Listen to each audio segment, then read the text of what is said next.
Sam Wilson picks up the mantle of Captain America in the new movie Captain America Brave New World, and as a therapist, I want to explore his character and share some interesting thoughts about the movie. Was it good? Yeah, it was okay. Is it worth seeing? I think so. But even with the limitations, there's still a lot to love about Sam, so grab some popcorn and join me as we break it down in today's episode.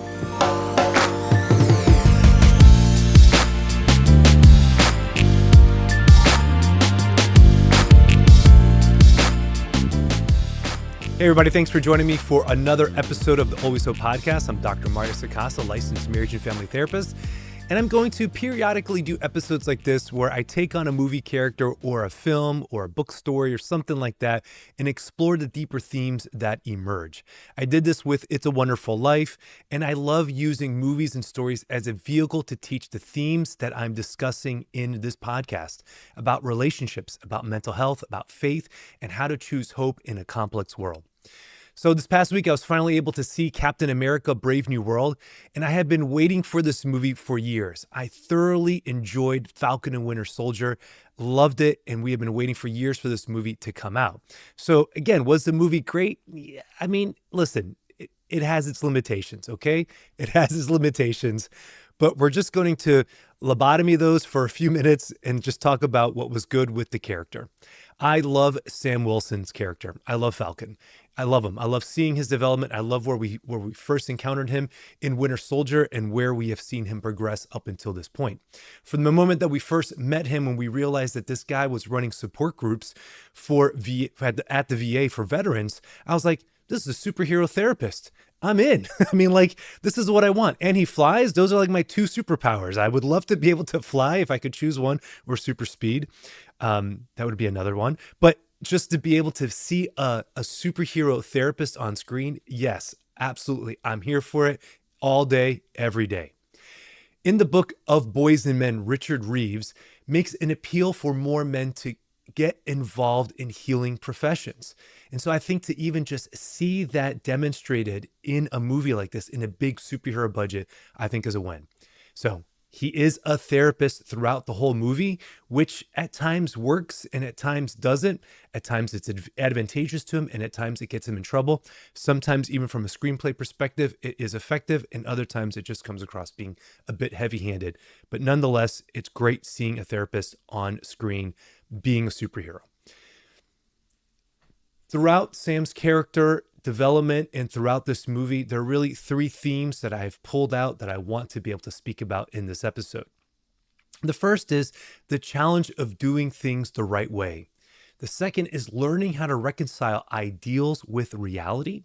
And the third thing is the challenge of loving your enemies. So let's get into the first one.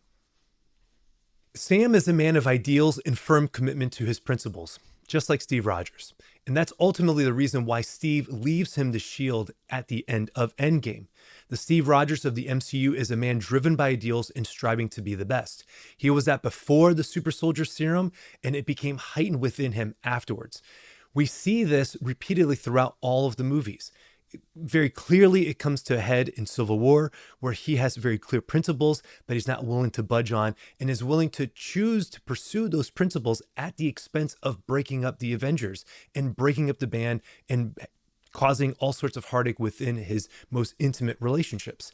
That's Steve Rogers. That's who he is. Even at the end, when it's all over, he makes the decision to stop the fighting, forego the life of war and fighting, and be able to seize the opportunity to get married to Peggy Carter and to raise a family. So Steve, when we see him as an old man at the end of Endgame, wants to leave the title, this legacy, this moniker of Captain America to somebody else who also is willing to strive for those ideals in the same level of veracity that he does. Bucky just wasn't that guy. The Bucky that we've learned to see from the movies is plagued by the demons of his past of being the Winter Soldier. He's just not ready to be the new Cap. His hands are, quite honestly, just too dirty to fill that moniker. So Sam was the guy. Sam was always going to be the guy who was going to take on the mantle of being Captain America. Why? Because we've seen Sam fight with Steve, be with him in the trenches, running from the law, always choosing to do the right thing no matter what the cost is. Sam's virtues have been demonstrated repeatedly throughout the movies, which is why it's a natural transition for him to be the new Captain America. Sam picks up those virtues, and his goodness is ever present in the film. He wants to make Isaiah Bradley have a seat at the table. He wants to work with Ross despite their checkered history. Even when he's fighting, he's trying not to kill people. Remember when superheroes weren't all anti-heroes, pushing the bounds of what's moral, what's not? I mean, it's kind of nice, truthfully, a little refreshing to see a film where this is actually what's happening, where he's just choosing to do what's good and really trying not to harm as many people as possible. I'm okay with that. But of course, in Sam's situation, being an idealist has costs, and Sam pays the price for that because it's hard just always swimming upstream. At times, the ideals blind him and make him a little bit naive. That happens in the film. But what the real challenge is that when you're constantly swimming upstream, trying to choose what's right in a world where it's difficult to do so, you often are left wondering if what you are doing is in fact the right thing, if it matters, if it's effective, if it's what's best, or if you should compromise a little bit here or there. I don't know what to tell you, but I think that message really hits with me. The world is complex, and but isn't there a way to thread the needle and still do what's right? Can we not succumb to ambition and greed, but still find success? This wisdom, this kind of threading the needle, I think is what the film is trying to accomplish, as well as the TV show. I think it's what Sam, the way they've written Sam's character, that's what he's trying to do. My favorite scene of the movie comes with Bucky. My favorite scene of the movie happens when Bucky makes a cameo. First, just need to say this. I love the chemistry between Anthony Mackie and Sebastian Stan. In the show, they're incredible. And you can see as soon as Bucky steps into the screen, it's just instant chemistry. There's something missing in this movie by Bucky's presence not being there. I would love to have seen more of that. And so let's make that happen, Marvel. Let's get some more Captain America and Bucky scenes going, all right? But in the scene, Sam is feeling sorry for himself and just carrying the weight of not being strong enough. He is regretting his decision to not take the super soldier serum when he had the chance to do so. But he didn't do it in the TV show because he just didn't think that it was right. He didn't think that he should do it. But in situations like he's facing in this film, again, I'm not trying to give any spoilers when I give these reviews, but the pain of his failure and the cost that it had on somebody who was dear to him makes him to start to question whether or not he made the right decision. So Bucky sees this and recognizes he's a little down on himself and says something like this. I'm not exactly getting the phrasing right, but you'll get the point. He says, Steve gave people an ideal, but you give people something to aspire to. Wow, right? I mean, Steve made this ideal almost an impossible standard. Like the only way that you could be Captain America was by having the super soldier serum, or that if you could just take the super soldier serum, then that would be enough to make you become Captain America. That would be John Walker's character from the TV show. And we see what happens there. But what Bucky is saying is that through you, Sam, as the everyday man, the possibility of being Captain America or being like Captain America is attainable. It's attainable. It's possible. And so the world needs this version of Cap today, which is just awesome. Part of Sam's character is the difficulty of choosing symbols after they've become tainted. The TV show Falcon and Winter Soldier does a wonderful job exploring that, and this movie continues in that trend. In the show, what we do see, though, is Sam wrestles with the idea of being Captain America as a Black man, given America's history with African Americans. This is a struggle that he experiences throughout the film, and it's encapsulated quite perfectly in Isaiah Bradley's character, who chooses despondency and cynicism towards the American ideals. So the complexity of this choosing to be Captain America while also acknowledging the history that's been there with regards to race is ultimately why Sam, at the beginning of the show, just gives up the shield and says, it's too complex. I don't have an answer for that. I can't reconcile those two. And so I'm just going to let that go. But as what happens when we abdicate our responsibility, bad things happen. And as the show continues, Sam finds a way to embrace that ideal while not disregarding the reality. And honestly, I get that. When the show came out, I was probably at one of the lowest points of my faith and still trying to reconcile what it means to be Catholic with all the awful things I saw in ministry settings, in the seminary, working for different institutions within the church. I saw some pretty hard things that really tainted the symbols of the church. They no longer became safe for me as they had been. But I still believed in Christ and in his church. So how do I proceed? What I saw in the show was Sam's decision.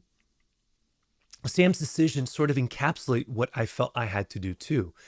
Choosing to keep striving to be the best version of this idea. American in his case, Catholic in mine. The movie continues this theme again and asks this question. In the face of hardships, in the face of the difficulties that really happen, in the face of reality as it presents itself to us, can we still choose the ideal? Is there a way to reconcile the two? And as a society, we have taken the disposition to say no. Religions hurt people, be spiritual instead. Marriage leads to divorce, so why even bother with it? It's a broken institution, it's outdated, it's antiquated. Burn the flags, tear down the symbols. I mean, there's a reason why the bad guys in the TV show are called the flag smashers. Come on, people. It's all right there. But in our society, time and time again, we scoff at the idea. We scoff at the ideal as being unattainable and disconnected from reality. And while I resist an overly romanticized version of the faith, I do also think that a life without faith is also a falsity and is a difficulty. And so where do we find the middle ground? I think Catholicism, when properly understood, is a very grounded faith. And when we can see the groundedness that's there, that maintains and holds the tension between the reality and the ideal, like, let's go for that. That's what I'm striving for. So we all must struggle to choose hope in life. And like Isaiah Bradley's character, cynicism is a viable option, but it leaves you bitter and isolated. And so let us choose hope. One of my favorite Catholic hymns, "O God Beyond All Praising," has a great line that goes like this, and I'm not going to sing it because I actually want you to listen to my podcast and not turn it off at this point. But the line goes something like this, and if you need to listen to it, you could find it on Apple Music or Spotify. But the line, again, goes like this. And whether our tomorrows be filled with good or ill, we'll triumph through our sorrows and rise to bless you still. To marvel at your beauty and glory in your ways and make a joyful duty our sacrifice of praise.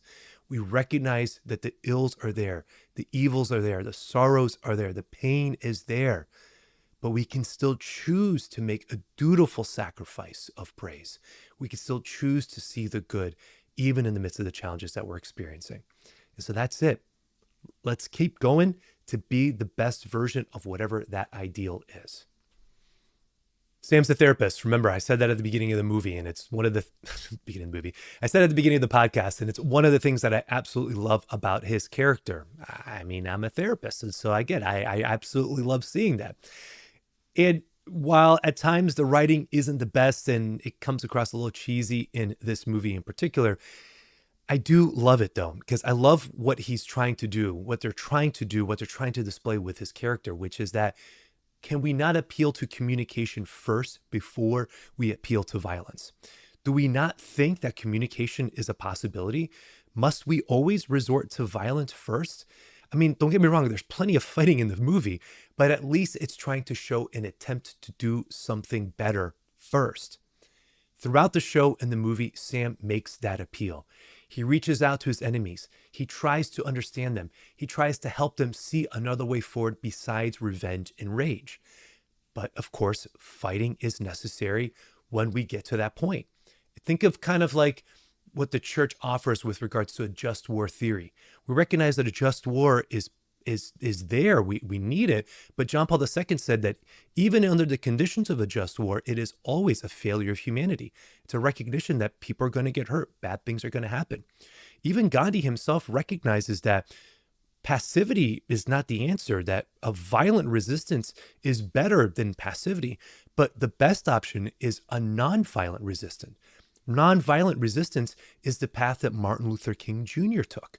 So Again, I'm not saying that Sam Wilson is Gandhi, John Paul II, or Martin Luther King. Okay, let me be very, very clear. I'm not even saying that the movie even goes that deep. All right, so I'm probably taking it 2 steps further. I'm not saying that at all. But I am saying that I just love seeing characters that are trying to do what's right and not putting them into all these morally compromising situations like we see. Think of like Zack Snyder's Man of Steel, for example. We see this similar appeal to nonviolence pop up in other movies recently, and I kind of like it. Aunt May's character in Spider-Man No Way Home is very strong to tell Peter, with great power comes great responsibility. That means you have to do the best option here, and you see him pay the price for that. We see it also in Hiccup's character in How to Train Your Dragon 2, trying to make an appeal. And of course, we see Captain America, Steve Rogers, do that. Are these movies as deep as something like Unbroken or Shawshank Redemption, which plays with similar themes? No, of course not. They're superhero films, but that's okay because they're appealing to a different demographic. And I want that demographic to at least be able to recognize and see that communication, trying to do what's best, trying to love your enemies is still a worthy ideal. And we want to be able to see how it is possible, even in big budget superhero movies like Captain America, Brave New World. So in closing, overall, not a perfect film. I'll say that. Bad guys, a little weak, some writing questionable, no big deal. But I am always sympathetic to movies that are trying to communicate a message of hope. And I like that this movie was grounded and not lost in the multiverse. I can do a whole tirade against the multiverse and what Marvel has done over the last 5 years with that, but not going to do that right now. We're focusing on Sam Wilson. All right. The movie also is free from any sort of woke ideological hammering that has become part and parcel with the MCU, Star Wars, Disney over the last few years. It's free from any of that. And so, yes, I absolutely applaud Disney for just trying to make a movie. Just tell the story for its own sake. Can we just do that, please?